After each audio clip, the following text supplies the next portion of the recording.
بسم اللہ الرحمن الرحیم۔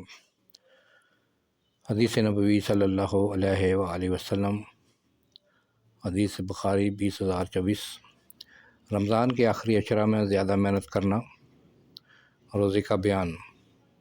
ہم سے علی بن عبداللہ مدینی نے بیان کیا، کہا ہم سے سفیان بن عینیہ نے بیان کیا، ان سے مسروق نے عائشہ رضی اللہ تعالیٰ عنہ نے بیان کیا کہ جب رمضان کا آخری عشرہ آتا نبی کریم صلی اللہ علیہ وآلہ وسلم اپنا تہمت مضبوط باندھتے، یعنی کمر کس لیتے، اور ان راتوں میں آپ خود بھی جاگتے اور اپنے گھر والوں کو بھی جگاتے اور اللہ تعالیٰ کی عبادت کرتے۔